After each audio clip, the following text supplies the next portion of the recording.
Thursday, 6 March. Welcome to the PDB Afternoon Bulletin. I'm Mike Baker, your eyes and ears on the world stage. Let's get briefed. First, the latest fallout from the Trump administration's order to halt military aid to Ukraine, as officials in Kyiv warned that they could run out of critical ammunition supplies in a matter of months. Later in the show, President Trump vows to, quote, make shipbuilding great again, as he preps an executive order aimed at countering China's grip on the global maritime industry. But first, today's afternoon spotlight. With President Trump pausing all military aid to Ukraine, not to mention intel support, leaders in Kyiv are warning that they could soon face a dangerous shortage of key defensive weapons. The Ukrainian Prime Minister said on Tuesday that while the country's troops are currently well equipped to continue fending off Russian attacks, they will run out of ammunition by the beginning of the summer.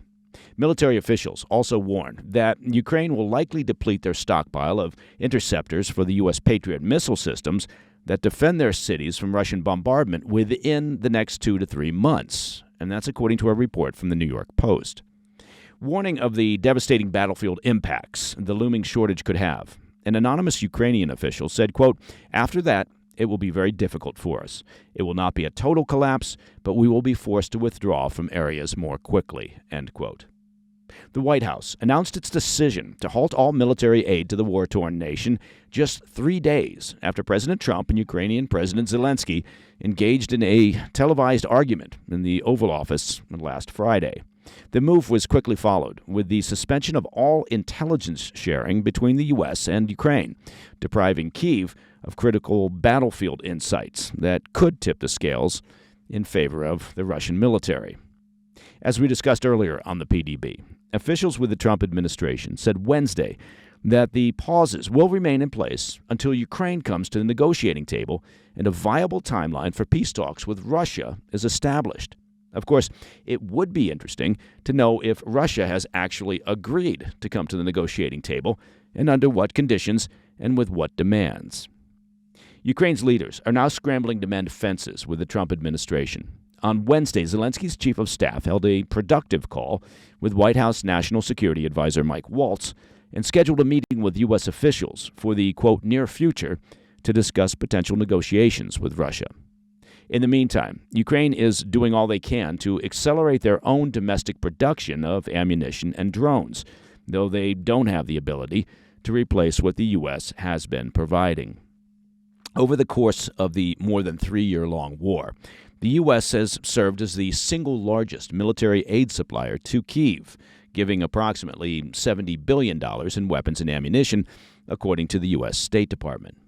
Among those weapons are advanced air defense systems, ballistic missiles, and long-range artillery rockets, munitions that European allies can't readily replace for Ukraine. Analysts have said the military aid cutoff will hinder the Ukrainian military's ability to conduct long-range strikes inside Russian territory, but the biggest immediate concern for Kyiv is the impact on their defensive stockpiles. A lack of anti-aircraft and air defense ordnance, particularly for the U.S. Patriot batteries, could leave Ukrainian cities exposed, and many officials are fearful that the Putin regime will exploit the looming shortage, along with the pause in intelligence sharing, to further bombard the Ukrainian population. Officials say even a temporary shortfall will force their military into making difficult decisions on what it will prioritize to defend, with one official asking, quote, do you defend an airfield or a power plant or a factory making weapons, end quote. Now, the threat is all too real, with the Russian military unleashing a series of deadly aerial attacks in recent days. Early Thursday, a Russian drone strike on a shipping facility in the city of Sumy killed a civilian worker. And that came after a Russian missile struck a hotel in a city in central Ukraine late Wednesday evening. And that killed 4 people and injured 31, though rescue workers are still sifting through the debris. Following the attacks, Zelensky declared, quote, there must be no pause in the pressure on Russia to stop this war and terror against life, end quote. Well, not to sound negative, but it seems a little too late for that, one could argue. Pausing military and intelligence support to Ukraine is not exactly putting pressure on Russia. Coming up next, President Trump vows to make shipbuilding great again, ordering the most aggressive push to bolster America's commercial and military ship production in half a century. I'll be right back. Welcome back to the Afternoon Bulletin. The Trump administration is moving to overhaul American shipbuilding with a draft executive order aimed at countering China's grip on the global maritime industry. The plan seeks to revitalize commercial and military ship production through financial incentives and reforms. President Trump announced the initiative, titled Make Shipbuilding Great Again, during a joint address to Congress on Tuesday, revealing plans to establish a maritime industrial base office within the White House's National Security Council to lead the effort. The administration argues that China, through non-market practices, has built a shipbuilding industry more than 200 times the capacity of America's, posing economic and security threats. This maritime action plan, spearheaded by multiple federal agencies, including the Departments of Defense, Commerce, State, Transportation, and Homeland Security, centers on a maritime security trust fund, which would be financed through tariffs and taxes to support shipbuilding over the next 9 years. The plan also designates maritime opportunity zones, offering incentives to attract shipbuilding businesses to designated regions. One of the most contentious elements is a harbor maintenance tax on foreign cargo, slapping additional 10% fees on shipments entering the U.S. from Mexico or Canada. The Department of Homeland Security will oversee enforcement at American ports, tightening tax collection and security measures to ensure compliance. The administration is also taking aim at the military procurement process, ordering the Department of Government Efficiency, known as DOGE, of course, overseen by Elon Musk, to conduct a 3-month review of Navy and Homeland Security acquisitions. A particular focus is what Trump officials call, quote, unaccountable Navy requirement officers, accused of delaying ship production and driving up costs through excessive red tape. The White House is pushing for a more streamlined process to accelerate procurement and cut spending.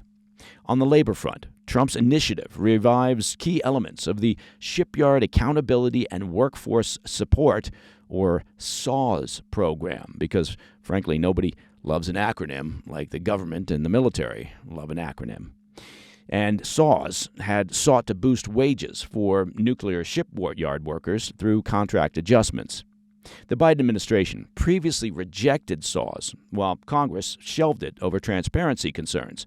Under Trump's plan, the Navy would tap into existing funds to push through wage hikes and expand hiring in shipyards. The drafted order also mandates a 45-day shipbuilding review to investigate delays and cost overruns in critical Navy programs, including submarines, unmanned systems, and surface ships. A similar review last year exposed significant setbacks across the industry, raising concerns about the military's ability to sustain its maritime fleet.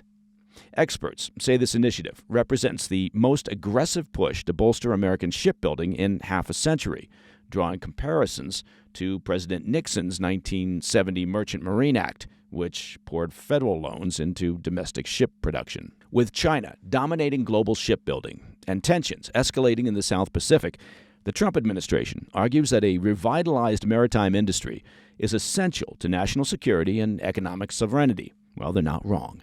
Whether Congress and industry leaders will back the plan, that remains an open question. But at least for now, it does appear to be gaining bipartisan support.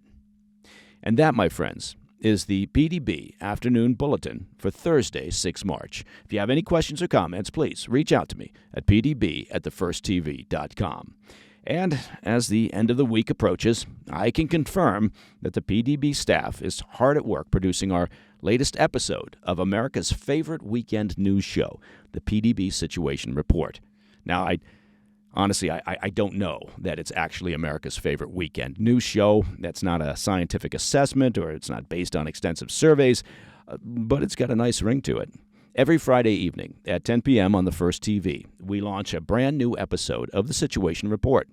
Also, of course, it's available on our YouTube channel at President's Daily Brief and all the podcast platforms out there in podcast land. I'm Mike Baker, and I'll be back tomorrow. Until then, stay informed, stay safe, stay cool. Hey, thanks for tuning in. If you enjoyed this video, don't forget to hit that like button and leave a comment, a really positive, nice, and kind comment. That would be appreciated. And if you're not already subscribed to our channel, make sure to subscribe and turn on notifications so you don't miss any of our daily updates.